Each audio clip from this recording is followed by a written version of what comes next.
भूतेर्महद्भिर्य इमा पुरो विभुः निर्मायशेते यदमूषु पूरुष भुङ्क्ते गुणान् षोडश षोडशात्मका सोऽलं कृषीष्ट भगवान् वचांसि मे।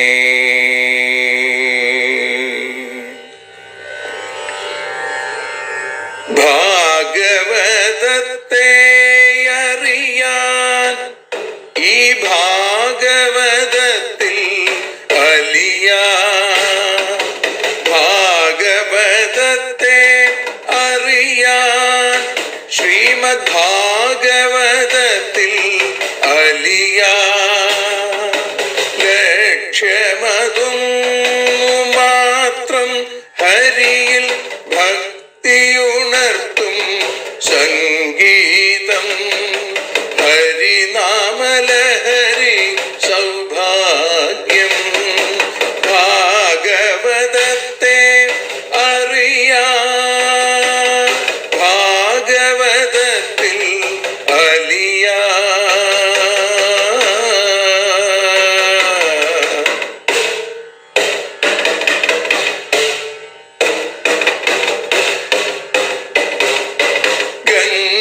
ഗംഗാപതിയുടെ പുത്രൻ സുന്ദര ഗണനായകനോ തുണ ചെയ്യൂ.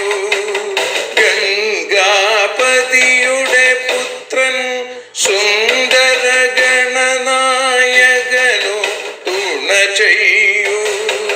വീണയിൽ സംഗീത സാഗരം തീർക്കുന്ന വാണീദേവിയും കാക്കേണേ എന്നിൽ ഭാഗവത കഥ നിറയേണേ. ഭാഗവതത്തെ അറിയാൻ ഭാഗവതത്തിൽ അലിയാൻ.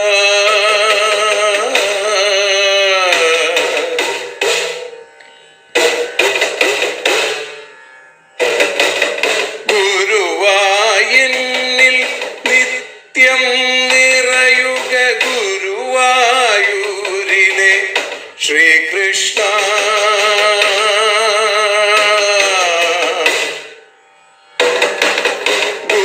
ഗുരുവായൂരിൽ നിത്യം നിറയുക ഗുരുവായൂരിലെ ശ്രീകൃഷ്ണ.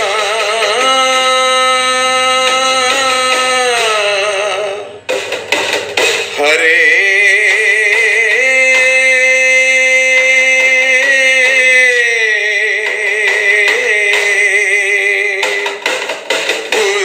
ഗുരുവായൂരിൽ നിത്യം നിറയുക ഗുരുവായൂരിലെ ശ്രീകൃഷ്ണ. കണ്ഠം തന്നിൽ ഗാനം നിറയാൻ കണ്ണാ നീ താൻ തുണയേകു. എന്നിൽ ഭാഗവത കഥ നിറയേണേ.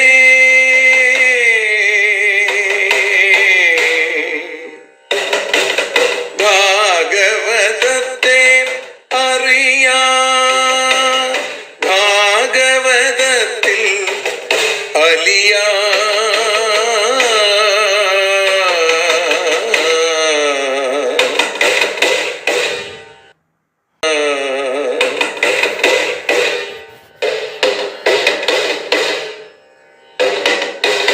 ആദ്യത്തെ ഗുരുവായൂരന്റെ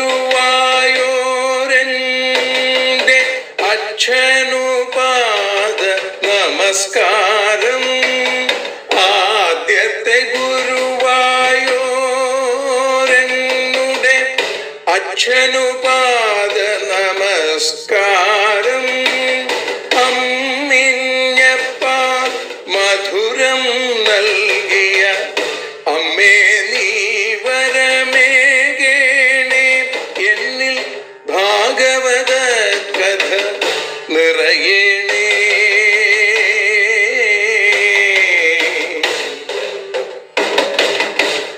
ഭാഗവതത്തെ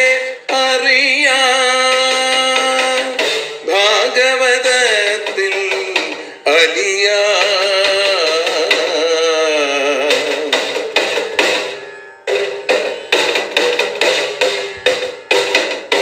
ശ്രീഹരി തന്നുടെ കഥകൾ നിറയും ശ്രീമദ് ഭാഗവത സ്മൃതിയിൽ. ശ്രീഹരി തന്നുടെ കഥകൾ നിറയും ശ്രീമദ് ഭാഗവത സ്മൃതിയിൽ.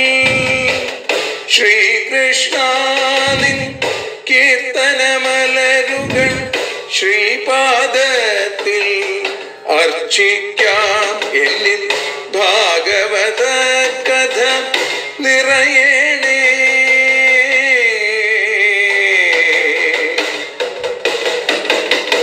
ഭാഗവതത്തെ അറിയാൻ, ഭാഗവതത്തിൽ അലിയാൻ.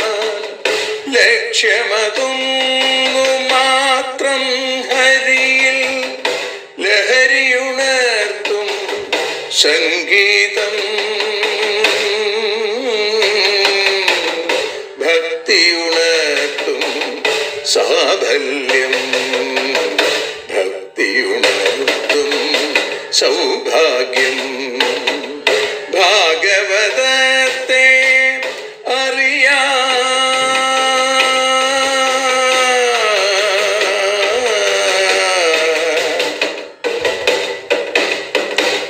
ഭാഗവതത്തിൽ അലിയാൻ.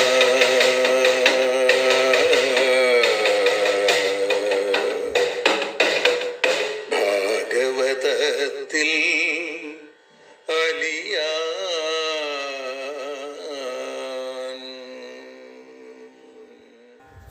സർവത്ര ഗോവിന്ദനാമ സങ്കീർത്തനം. ഗോവിന്ദ ഗോവിന്ദ. ഭവഭയമപഹന്തും ജ്ഞാനവിജ്ഞാനസാരം നിഗമകൃതുപജഹ്രേ ഭൃംഗവദ്വേദസാരം.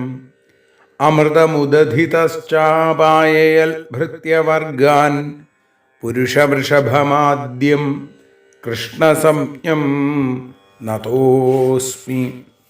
പൊന്നുഗുരുവായൂരപ്പൻ്റെ ഭാഗവത സ്വരൂപയുടെ കൃപാകടാക്ഷങ്ങളെ കൊണ്ട് ശ്രീമദ് ഭാഗവതം അറിയാൻ എന്ന അക്ഷരോപാസനയിൽ ഇന്ന് ഏകാദശ സ്കന്ധം 19-ാമത്തെ അധ്യായത്തിൽ 28-ാമത്തെ ശ്ലോകം മുതലാണ് നമ്മൾ അനുസ്മരിക്കുന്നത്. അത് ഭഗവദുദ്ധവ സംവാദത്തിൽ ഉദ്ധവൻ്റെ ചോദ്യങ്ങളാണ്.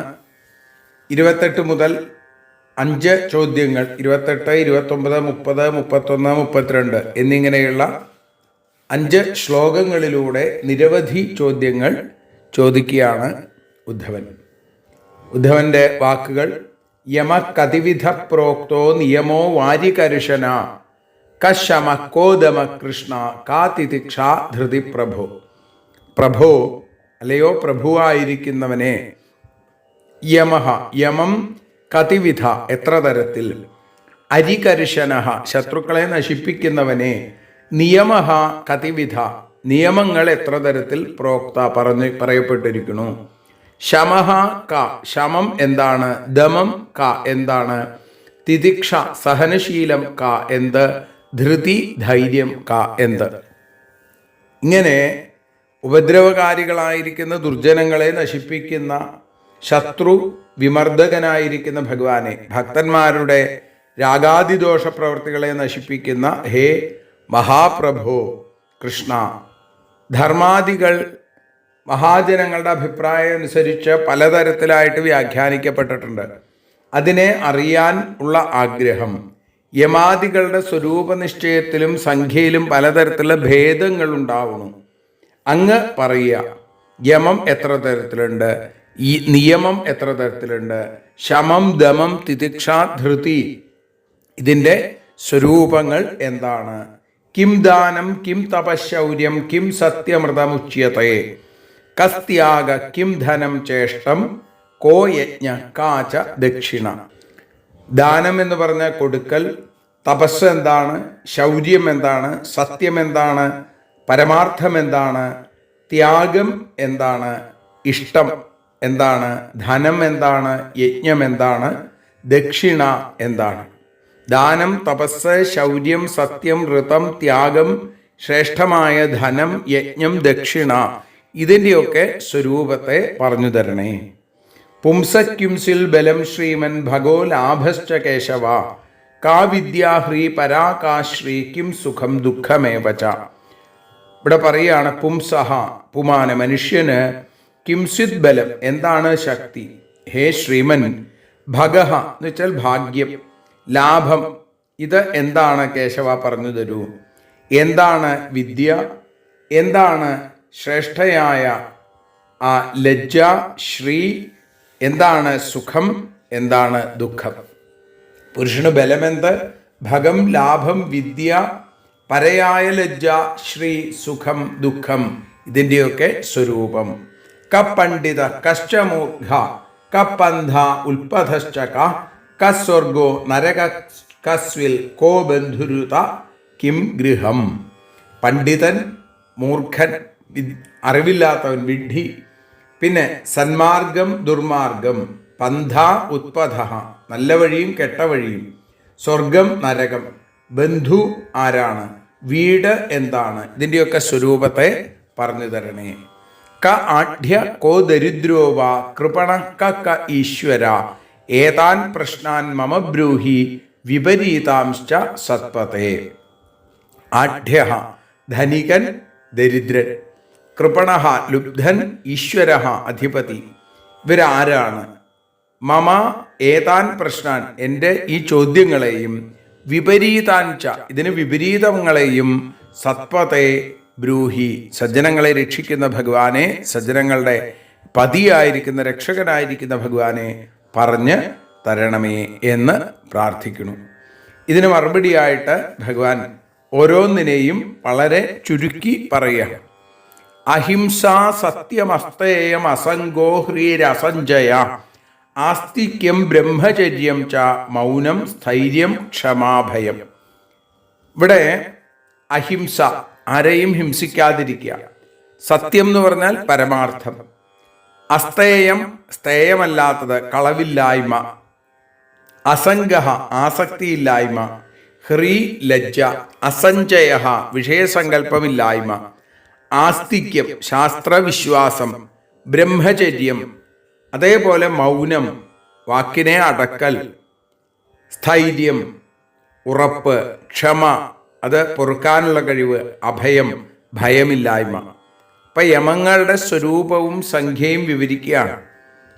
ഒരാളെയും ഹിംസിക്കാതിരിക്കുക, മനസാ വാച കർമ്മണ ഉപദ്രവിക്കാതിരിക്കുന്നതിനാണ് അഹിംസ എന്ന് പറയുന്നത്. ഹിതം, പ്രിയം, യഥാർത്ഥം, ഇങ്ങനെ ആ 3 ഗുണങ്ങൾ നിറഞ്ഞ വാക്ക് മാത്രം സംസാരിക്കുക എന്ന സത്യം. അന്യരുടെ മുതൽ കൈവശപ്പെടുത്തണം എന്ന് മനസ്സുകൊണ്ട് പോലും വിചാരിക്കാതിരിക്കുക, ഇതിനാണ് അസ്തേയം എന്ന് പറയുന്നത്. അസംഗം, ഒന്നിലും ആസക്തിയില്ലാതിരിക്കുന്ന അസംഗം. അസത് പ്രവൃത്തി ചെയ്യുന്നത് നിന്ദ്യമാണെന്നുള്ള ആന്തരവിചാരം, അതിനോടുള്ള ലജ്ജ, അതാണ് ഹ്രീ. വിഷയങ്ങളെ സങ്കല്പിക്കാതിരിക്കുന്ന അസഞ്ചയം. ശാസ്ത്രത്തിൽ പറയുന്ന കാര്യങ്ങളിൽ വിശ്വാസമാകുന്ന ആസ്തിക്യം, ശാസ്ത്രവിശ്വാസം. അതേപോലെ സ്ത്രീ സംയോഗാദികളെ ഉപേക്ഷിച്ചിരിക്കുന്ന ബ്രഹ്മചര്യം. ആവശ്യത്തിന് മാത്രം സംസാരിക്കുക, ആ വാങ്നിയമം, അതിനെയാണ് മൗനം എന്ന് പറയുന്നത്. ധർമ്മവും സത്യവും തെറ്റി നടക്കില്ല എന്ന് ഉറപ്പായ സ്ഥൈര്യം. അന്യർ അങ്ങനെ ചെയ്താൽ അവർക്ക് നേരെ ദേഷ്യപ്പെടാതിരിക്കുന്ന ക്ഷമ, അതിന് തിതിക്ഷ. പ്രാരബ്ധമനുസരിച്ച് തനിക്ക് നേരിടുന്ന യാദൃശ്ചികമായ കാര്യങ്ങളിൽ ഭയപ്പെടാതിരിക്കുക, ഇതിന് അഭയം. ഈ 12 യമങ്ങളുടെ സ്വരൂപം. അതുകൊണ്ട് 12 യമങ്ങളുടെ സംഖ്യ. അഹിംസ, സത്യം, അസ്തേയം, അസംഗ, ഹ്രീ, അസഞ്ജയ, ആസ്തിക്യം, ബ്രഹ്മചര്യം, മൗനം, സ്ഥൈര്യം, ക്ഷമ, അഭയം. ഇതാണ് എന്ന് അവിടെ സൂചിപ്പിച്ചു. പിന്നെ ശൗചം, ജപസ്തപോഹോമ, ശ്രദ്ധാതിഥ്യം മദർച്ചനം തീർത്ഥാടനം പരാർത്ഥേഹ തുഷ്ടിരാചാര്യ സേവനം. ഇനി നിയമങ്ങളെക്കുറിച്ച് പറയുകയാണ്. യമങ്ങളെക്കുറിച്ച് 12 എണ്ണാണെന്ന് പറഞ്ഞു, അതിനെക്കുറിച്ച് പറഞ്ഞു. ശൗചം എന്ന് പറഞ്ഞ ശുദ്ധി, ജപഹ ജപിക്കുക, ഗായത്രി ആദി മന്ത്രജപം, തപഃ തപസ്, ഹോമഹ ഹോമം, ശ്രദ്ധ എന്ന് പറഞ്ഞാൽ വിശ്വാസം, ആതിഥ്യം അതിഥി സൽക്കാരം, മദർച്ചനം എന്നെ പൂജിക്കൽ. ഇപ്പൊ ശൗചം, ജപം, തപം, ഹോമം, ശ്രദ്ധ, ആതിഥ്യം, ഭഗവാനെ അർച്ചിക്കുക, തീർത്ഥാടനം തീർത്ഥ സഞ്ചാരം നടത്തുക, പരാർത്ഥേഹ മറ്റുള്ളവരെ സഹായിക്കാനുള്ള ആഗ്രഹം, തുഷ്ടി എന്ന് വെച്ചാൽ സന്തോഷം, ആചാര്യ സേവനം അത് ഗുരു സേവ. ഇങ്ങനെ നിയമങ്ങളെക്കുറിച്ച് പറയുന്നു. ഈ നിയമങ്ങൾ എത്രയാ? ഇവിടെ നിയമം ശൗചം ബാഹ്യവും ആഭ്യന്തരവുമായിട്ട് എടുത്തു കഴിഞ്ഞാൽ അത് തന്നെ 2 എണ്ണം വരും. അങ്ങനെയാണെങ്കിൽ 12 അല്ലെങ്കിൽ 11. നിയമങ്ങൾ എന്തൊക്കെയാ? ദേഹത്തെ സ്നാനാദികൾ കൊണ്ടും മനസ്സിനെ ചിത്തവൃത്തി പരിശോധന കൊണ്ടും ചളി പിടിപ്പിക്കാതിരിക്കുക. അത് 2 തരത്തിൽ ശൗചം. ഗായത്രി ആദി മന്ത്രങ്ങളുടെ ജപം, സജ്ജനങ്ങളും ശാസ്ത്രവും പറയുന്ന കാര്യങ്ങളിൽ ആദരം ഉണ്ടാവുക എന്ന ശ്രദ്ധ, ഈശ്വരധ്യാനാദി കാര്യങ്ങൾക്ക് വേണ്ടി ശരീരക്ലേശം സഹിക്കുക എന്ന വൃത്തിരൂപമായ തപസ്, നിത്യേന ചെയ്യുന്ന അഗ്നിഹോത്രാദി കർമ്മങ്ങളാകുന്ന ഹോമം, ഗൃഹത്തിൽ വരുന്ന അതിഥികളെ വേണ്ട പോലെ സ്വീകരിക്കുക എന്നുള്ളത് ആതിഥ്യം, നിത്യേന മന്ത്രപൂർവം ഈശ്വരനായ ഭഗവാനെ മദർച്ചനം ഭഗവാനെ അർച്ചിക്കുക എന്നുള്ളത് പൂജ. പിന്നെ മഹാന്മാരുടെ സങ്കല്പ സഞ്ചാര സ്നാനാദി ക്രിയകളിൽ പ്രസിദ്ധമായിരിക്കുന്ന കാശി, ഗംഗ തുടങ്ങിയ ആ സ്ഥലങ്ങൾ, കാശി തുടങ്ങിയ പുണ്യക്ഷേത്രങ്ങൾ, ഗംഗ തുടങ്ങിയ നദികൾ, അവിടെ ചെല്ലുക, സ്നാനാദി കർമ്മങ്ങളൊക്കെ ചെയ്യുക, മഹദർശനം നേടുക, അന്ധകരണം പരിശുദ്ധമാവാൻ ഇത് വളരെ വിശേഷമാണ്. അതിന് തീർത്ഥാടനം എന്ന് പേര്. അന്യരെ സഹായിക്കാനായി പ്രവർത്തിക്കുന്ന പരാർത്ഥേഹ, യദൃച്ഛയാ കിട്ടുന്നത് കൊണ്ട് സന്തോഷിക്കുക എന്ന തുഷ്ടി, ധർമ്മശാസ്ത്ര തത്വങ്ങളും മഹാവാക്യങ്ങളെയും ഒക്കെ ധരിച്ച് ജീവസംസ്കാരത്തെ വരുത്തുന്ന ഗുരുവിനെ ഭക്തിയോടുകൂടി സേവിക്കുക എന്നുള്ളത് ആചാര്യസേവ. ഇങ്ങനെ 12 നിയമങ്ങൾ എന്ന് പറയുന്നു. അതുകൊണ്ട് 12 ആയത് എങ്ങനെയാ? ശൗചം ബാഹ്യമായും ആഭ്യന്തരമായും പറഞ്ഞു. അങ്ങനെയാണ് 12. എന്നിട്ട് പറയുകയാണ്, ഏതേ യമാസ നിയമ ഉഭയോർ 12 സ്മൃത പുംസാം ഉപാസിതാസ്താത യഥാകാമം ദുഹന്തിഹി. ഏതേ ഈ സനിയമാഹ നിയമത്തോടുകൂടിയ യമാഹ യമങ്ങളാകുന്നു. ഉഭയോ എന്ന് വെച്ചാൽ 2ലും, 12 12 വീതം ഉണ്ട് എന്ന് സ്മൃത നിശ്ചയിക്കപ്പെട്ടിരിക്കുന്നു. പുംസാം ഉപാസിത പുമാന്മാർക്ക് സേവിക്കപ്പെടുന്നതായിട്ട് യഥാകാമം ദുഹന്തിഹി ആഗ്രഹിച്ചതിനെ ദുഹന്തി പറഞ്ഞ കറക്കുന്നു, നിശ്ചയം ദുഹന്തിഹി. ഇവിടെ ഉദ്ധവനോട് പറയുകയാണ്, മേൽ വിവരിച്ച യമങ്ങളും നിയമങ്ങളും, മേൽ വിവരിച്ചത് 2ലും 12 വീതം ധർമ്മങ്ങൾ. ഈ ധർമ്മങ്ങളെ ശരിയായി അനുഷ്ഠിച്ച് സേവിക്കുന്നവർക്ക് അവരുടെ സകല ആഗ്രഹങ്ങളും ഈ ധർമ്മങ്ങൾ സാധിപ്പിച്ചു കൊടുക്കും. ധർമ്മോ രക്ഷതി രക്ഷിത അല്ലേ? അതത് സമയത്ത് ആഗ്രഹിക്കുന്ന സാധനങ്ങൾ കറന്നുകൊടുക്കുന്ന കാമധേനുവാണ്. കാമധേനു, കാമം ആഗ്രഹം, ധേനു പശു, ആഗ്രഹങ്ങൾ അനുസരിച്ച് നൽകുന്ന പശുവാണ് ഈ യമനിയമങ്ങൾ എന്ന് പറയാം. ഈ ധർമ്മങ്ങൾ നിത്യം ആ സാധാരണയായി വരുന്ന തരത്തിൽ അഭ്യസിച്ചാൽ അത് ഫലപ്രദമായിട്ട് തീരും. കാരണം ഈ പറഞ്ഞ യമനിയമങ്ങളെ പഠിച്ചതുകൊണ്ട് മാത്രം കാര്യമില്ല. യഥാകാമം ദുഹന്തിഹി എന്ന് പറഞ്ഞ ഫലശ്രുതി പരമാർത്ഥമാണ് എന്ന് അനുഭവപ്പെടണമെങ്കിൽ ഇത് വേണ്ട പോലെ ഉപയോഗിക്കണം. ഔഷധത്തിന്റെ പേര് പറഞ്ഞുകൊണ്ട് സൂക്കേട് മാറില്ല അല്ലേ? രോഗം മാറണമെങ്കിൽ ഔഷധം അകത്തേക്ക് ചെല്ലണം. ഇതേപോലെ അല്ലെങ്കിൽ ഭക്ഷണത്തിൻ്റെ പദാർത്ഥങ്ങളുടെ പേരിങ്ങനെ മനസ്സിൽ വിചാരിച്ചതുകൊണ്ടോ പറഞ്ഞുകൊണ്ടോ വിശപ്പ് മാറില്ല, അതകത്തേക്ക് ചെല്ലണം. ഇതേപോലെ വേദാന്ത ശാസ്ത്രത്തിൽ പറയുന്ന യമനിയമാദി വാക്കുകൾ ഉച്ചരിച്ചത് കൊണ്ട് ഫലം ഉണ്ടാവില്ല. നിർദാക്ഷിണ്യമായി പറയുന്നവരെ അന്വേഷിച്ചു പോകണമെന്നൊന്നുമില്ല.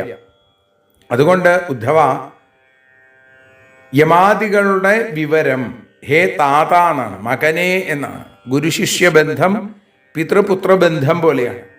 അപ്പം യമാദികളുടെ വിവരണം ശ്രദ്ധിച്ചു കേട്ട് അത് അനുഷ്ഠിക്കുന്നവർക്ക് മാത്രമേ അത് ഫലപ്രദമാവുകയുള്ളൂ എന്ന് ഭഗവാൻ പറഞ്ഞു. അപ്പോൾ ആവകധർമ്മങ്ങൾ സഹജധർമ്മങ്ങളാക്കി തീർക്കുന്ന ആളുകൾക്ക്, സഹജ സ്വഭാവമാക്കി തീർക്കുന്നവർക്ക് ഭാഗവത ശ്രവണം കൊണ്ടും പഠനം കൊണ്ടും ശരിയായ ഫലം സിദ്ധിക്കുക തന്നെ ചെയ്യും. ശമോ മന്നിഷ്ഠതാ ബുദ്ധേദമ ഇന്ദ്രിയ സംയമ തിതിക്ഷ ദുഃഖ സമ്മർഷോ ജിഹ്വോപസ്ഥജയോ ധൃതി. അടുത്ത കാര്യങ്ങൾ പറയാണ്. ബുദ്ധേ മന്നിഷ്ഠത, ബുദ്ധിയുടെ എന്നിലുള്ള നിൽപ്പ്, അതാണ് ശമം എന്നുള്ളത്. ഇന്ദ്രിയ സംയമ ദമഃ, ഇന്ദ്രിയങ്ങളുടെ നിരോധത്തെ ദമം എന്ന് പറയുന്നു. ദുഃഖ സമ്മർഷ, ദുഃഖങ്ങളുടെ സഹനമാണ് തിതിക്ഷ എന്നുള്ളത്. ജിഹ്വോപസ്ഥജയ, ജിഹ്വയെയും നാവിനെയും ഉപസ്ഥത്തെയും ജയിക്കുന്നത് ധൃതി, ധൈര്യം. അങ്ങനെ മോക്ഷം ആഗ്രഹിക്കുന്ന ആളുകൾ സ്വീകരിക്കേണ്ട ശമാദികളെയും ഉപേക്ഷിക്കേണ്ട ദുഃഖാദികളെയും വിവരിക്കുകയാണ്. ശമാദി ശബ്ദങ്ങൾക്ക് ഓരോ വിധം അർത്ഥം ലോകത്തിലുണ്ട്. അതുകൊണ്ട് മോക്ഷേച്ഛുക്കളായിട്ടുള്ള ആളുകൾ ശരിയായ അർത്ഥം ധരിക്കണം. ശമാദികൾക്ക് വിപരീത ഗുണങ്ങൾ ഇന്നിന്നവ എന്ന് ധരിക്കാം. ബുദ്ധിയുടെ പ്രവൃത്തി എപ്പോഴും ഈശ്വരതത്വം അറിയേണ്ടുന്ന വിഷയത്തിലായിരിക്കണം. അതാണ് ശമം. ഒന്നും പ്രവർത്തിക്കാതിരിക്കുന്നതുകൊണ്ട് ശമം സിദ്ധിച്ചു എന്ന് വിചാരിക്കേണ്ട. സമഷ്ടി ലോകസ്വരൂപേണ എല്ലായിടത്തും പ്രകാശിച്ചു കൊണ്ടിരിക്കുന്ന ഈശ്വരനെ ആരാധിക്കാനുള്ള മാർഗം കണ്ടുപിടിച്ച് അതിനെ നിർവഹിക്കുന്നതാണ് ശമം. വിഷയങ്ങളിൽ പ്രവർത്തിക്കുന്ന ഇന്ദ്രിയങ്ങളെ അതിൽ നിന്ന് പിൻവലിച്ച് സ്വാധീനപ്പെടുത്താനുള്ള ശക്തിക്കാണ് ദമം എന്ന് പറയുന്നത്.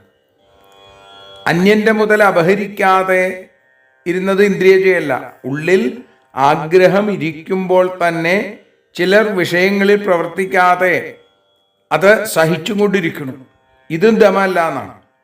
വിഷയങ്ങൾ ദോഷമാണ് എന്ന് തിരിച്ചറിഞ്ഞ് അതിനെ സ്വാധീനപ്പെടാത്ത തരത്തിൽ ഇന്ദ്രിയങ്ങളെ മടക്കി അഭ്യസിക്കുന്നത് കൊണ്ട് സാധിക്കുന്ന ഇന്ദ്രിയ ജയമാണ് ദമം. അങ്ങനെയല്ലെങ്കിൽ മറ്റുള്ളവരെ പേടിച്ചിട്ടോ ഇനി ജയിലിൽ കിടക്കാനുള്ള മടി കൊണ്ടോ മര്യാദ പുരുഷോത്തമന്മാരായി നടക്കുന്ന ആളുകളുണ്ട്.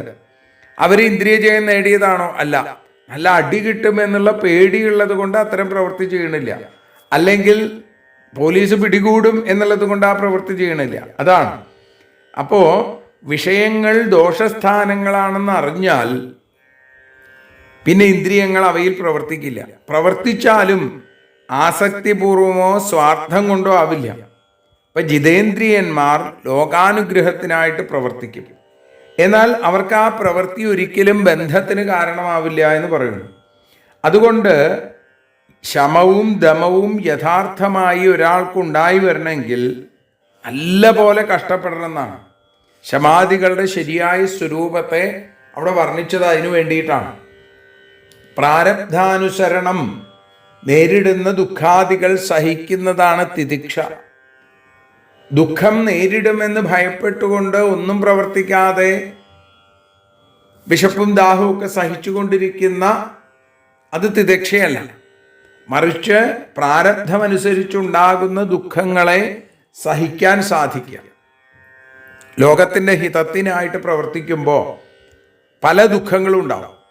അതിനെ എതിർത്തും അതിനെ സഹിച്ചും ഒരിക്കലും പേടിയില്ലാതെ അധൈര്യപ്പെടാതെ ഇരിക്കുന്നതാണ് തിതിക്ഷ. പിന്നെ അടുത്തതായിട്ട് പറഞ്ഞു ജിഹ്വോപസ്ഥ ജയം. അതാണ് ധൃതി എന്ന് പറയേണ്ടായി. ധൃതി എന്ന് പറഞ്ഞാൽ ധൈര്യം. ഇവിടെ പറയുകയാണ്, നല്ല രസമുള്ള ഭക്ഷണപദാർത്ഥങ്ങൾ, അതിസുന്ദരികളായിട്ടുള്ള സ്ത്രീകൾ, അല്ലെങ്കിൽ സ്ത്രീകളെ സംബന്ധിച്ച് പുരുഷന്മാർ, അതിൽ പരിഭ്രമിക്കാതെ അവയിൽ നിന്ന് ജിഹ്വയെയും ഉപസ്ഥത്തെയും, ലൈംഗിക അവയവമാണ് ഉപസ്ഥം എന്ന് പറയുന്നത്, അതിനെ അടക്കി നിർത്താനുള്ള സ്ഥിരമായ ശക്തി, അതിനെയാണ് ധൃതി എന്ന് പറയുന്നത്. അതിൽ ആഗ്രഹം ജനിക്കാതിരിക്കുക, അതുവരെ ഇത് അഭ്യസിക്കണം എന്നാണ്. ഇങ്ങനെ വിചാരപൂർവമുള്ള നിരന്തരമായ അഭ്യാസം കൊണ്ട് ശമാധികൾ സമ്പാദിക്കാൻ ആഗ്രഹിക്കുന്നവർക്ക് സത്യത്തിൽ മഹാന്മാരുടെ, ശാന്തചിത്തരായിരിക്കുന്ന സജ്ജനങ്ങളുടെ സംസർഗവും അതേപോലെ തന്നെ അവരുമായിട്ട് സംവാദം അല്ലെങ്കിൽ സംഭാഷണം ചെയ്യാനുള്ള വഴിയും ഗുണകരമായിട്ട് തീരും എന്ന് ഭഗവാനിത ഓർമ്മിപ്പിക്കുന്നു. ആ 36-ാമത്തെ ശ്ലോകത്തോടുകൂടി നമ്മൾ ഇന്ന് ഭഗവത്പാദങ്ങളിൽ സമർപ്പിക്കുകയാണ്. നാളെ 37-ാമത്തെ ശ്ലോകം മുതൽ നമുക്ക് ആരംഭിക്കാം. ദാനത്തെക്കുറിച്ചാണ് പറയുന്നത്. അപ്പോൾ ഏറ്റവും വലിയ ദാനം എന്ന് പറയുന്നത്, പരമമായ ദാനം എന്ന് പറയുന്നത് അഹിംസയാണ്. ഉപദ്രവത്തെ ഉപേക്ഷിക്കലാണ് ദാനം എന്ന് പറഞ്ഞുകൊണ്ടാണ് 37-ാമത്തെ ശ്ലോകം നമ്മൾ നാളെ ആരംഭിക്കുക. ദണ്ഡന്യാസ പരം ദാനം എന്നാണ് അടുത്ത ശ്ലോകത്തിന്റെ ആദ്യത്തെ ആ വരിയിൽ നമുക്ക് കാണാൻ സാധിക്കുക. ആ ഭാഗങ്ങളൊക്കെ നമുക്ക് നാളെ അനുസ്മരിക്കാൻ ഭഗവാൻ അവസരം തരട്ടെ, അനുഗ്രഹം തരട്ടെ, അനുജ്ഞ തരട്ടെ എന്ന പ്രാർത്ഥനയോടുകൂടി ഇന്ന് ഭഗവത്പാദങ്ങളിൽ സമർപ്പിക്കുന്നു. സർവത്ര ഗോവിന്ദനാമ സങ്കീർത്തനം. ഗോവിന്ദ ഗോവിന്ദ.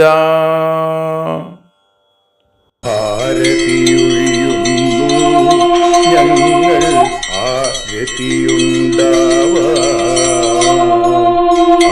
ഹരിപാദേ രതിയുണ്ടാകാൻ ആരതിയൊഴിയുന്നു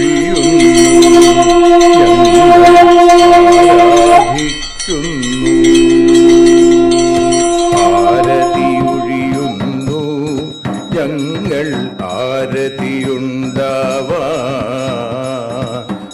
ഹരിപാദേ രതിയുണ്ടാകാൻ ആരതിയൊഴിയുന്നു ഞങ്ങൾ ആരാധിക്കുന്നു. ശ്രീമദ്ഭാഗവതം പുണ്യം പാവനമാം ഗ്രന്ഥം ശ്രീശുകമാമുനി പാടിയ ഗീതം നൽകുന്നു മുക്തി, സതതം നൽകിയിടും ഭക്തി. പാപികളെന്നാലും നിത്യം രക്ഷിക്കും ഗ്രന്ഥം പരമാനന്ദ സുധാരസമയമി ഹരിലീലാസാരം നിത്യം വേദത്തിൻ സാരം. വൈരാഗ്യം ജ്ഞാനം ഭക്തി എന്നിവ നൽകിയിടും വൈകല്യങ്ങൾ തീർത്തിടുന്നൊരു സുന്ദരമാം ഗീതം നിത്യം നൽകും കൈവല്യം. കലിമലമഥനി പാപവിനാശിനി സതതം സേവയ ചെയ്യുന്നോർക്കോ സുഖകാരിണി ഗ്രന്ഥം നിത്യം നൽകും സായുജ്യം. ആരതിയൊഴിയുന്നു ഞങ്ങൾ ആരതിയുണ്ടാവാൻ ആരതിയൊഴിയുന്നു ഞങ്ങൾ ആരതിയുണ്ടാവാൻ ഹരിപാദേ രതിയുണ്ടാകാൻ ആരതിയൊഴിയുന്നു ഞങ്ങൾ ആരാധിക്കുന്നു. ഞങ്ങൾ ആരതിയൊഴിയുന്നു കണ്ണ ആരാധിക്കുന്നു. രാധാരമണ മുകുന്ദ മുരാരെ ശരണം മേ തവ ചരണയുഗം പവനപുരേശ രാധാ കൃഷ്ണ ശരണം മേ തവ ചരണയുഗം. മീനായി മണ്ണിൽ പിറന്നൊരു ദേവ ശരണം മേ തവ ചരണയുഗം. കച്ഛപരൂപമെടുത്തൊരു ദേവ ശരണം മേ തവ ചരണയുഗം. സൂകരഭാവമണിഞ്ഞൊരു ദേവ ശരണം മേ തവ ചരണയുഗം. നരഹരി രൂപമെടുത്തൊരു നാഥ ശരണം മേ തവ ചരണയുഗം. വാമനനായി വിളങ്ങിയ ദേവ ശരണം മേ തവ ചരണയുഗം.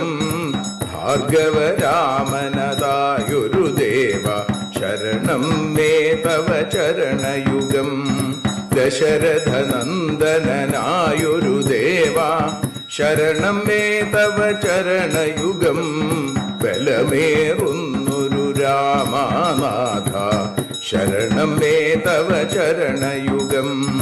ദേവകി നന്ദന വസുദേവാത്മജ ശരണം മേ തവ ചരണയുഗം. യശോദതനയാ സുന്ദര രൂപ ശരണം മേ തവ ചരണയുഗം. ദ്വാരകവാസാരുക്മിണികാന്ത ശരണം മേ തവ ചരണയുഗം. കലികാലത്തിൽ കൽക്കിയും നീയേ ശരണം മേ തവ ചരണയുഗം. രാധാരമണ മുകുന്ദ മുരാരെ ശരണം മേ തവ ചരണയുഗം. പവനപുരേശ രാധാ കൃഷ്ണ ശരണം മേ തവ ചരണയുഗം. ചോറ്റാനിക്കര വാഴും ദേവി ശരണം മേ തവ ചരണയുഗം. സാംബ സദാശിവ ശംഭോ ശങ്കര ശരണം മേ തവ ചരണയുഗം. ഹരിഹരപുത്ര ആശ്രിതമിത്ര ശരണം മേ തവ ചരണയുഗം. സദ്ഗുരുനാഥ ഗുണപരിപൂർണ ശരണം മേ തവ ചരണയുഗം. മൂഷികവാഹന മോദകഹസ്ത ശരണം മേ തവ ചരണയുഗം. ഭക്തജനപ്രിയ ഭാഗവത പ്രിയ ശരണം മേ തവ ചരണയുഗം. രാധാരമണ മുകുന്ദ മുരാരെ ശരണം മേ തവ ചരണയുഗം. ഗുരുപവനപുരേശ രാധാകൃഷ്ണ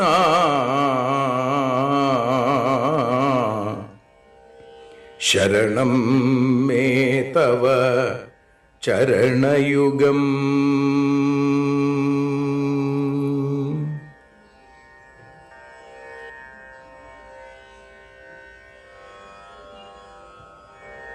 യദക്ഷരപദഭ്രഷ്ടം മാത്രാഹീനം തു യദ്ഭവേൽ തത്സർവം ക്ഷമ്യതാം ദേവ നാരായണ നമോസ്തുതേ. വിസർഗബിന്ദുമാത്രാണി പദപാദാക്ഷരാണി ച ന്യൂനാനി ചാതിരിക്താനി ക്ഷമസ്വ പുരുഷോത്തമ. മന്ത്രഹീനം ക്രിയാഹീനം ഭക്തിഹീനം ജനാർദ്ദന യൽപൂജിതം മയാ ദേവ പരിപൂർണം തദസ്തുതേ. കായേന വാചാ മനസേന്ദ്രിയേർവാ ബുദ്ധ്യാത്മനാ വാ പ്രകൃതേ സ്വഭാവാൽ കരോമി യദ്യൽ സകലം പരസ്മൈ നാരായണായേതി സമർപ്പയാമി.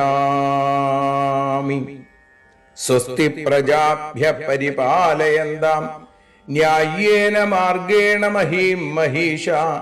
ഗോബ്രാഹ്മണേഭ്യ ശുഭമസ്തു നിത്യം. ലോകാഃ സമസ്താഃ സുഖിനോ ഭവന്തു. ലോകാഃ സമസ്താഃ സുജനാഃ ഭവന്തു. ലോകാഃ സമസ്താഃ ത്വൽഭക്തിരതാഃ ഭവന്തു. സർവേ ഭവന്തു സുഖിനഃ സർവേ സന്തു നിരാമയാം. സർവേ ഭദ്രാണി പശ്യന്തു മാ കശ്ചിൽ ദുഃഖഭാഗ് ഭവേൽ. അസതോ മാ സദ്ഗമയ തമസോ മാ ജ്യോതിർഗമയ മൃത്യോർമാ അമൃതം ഗമയ. ഓം ശാന്തി ശാന്തി ശാന്തി. ഹരി ഓം.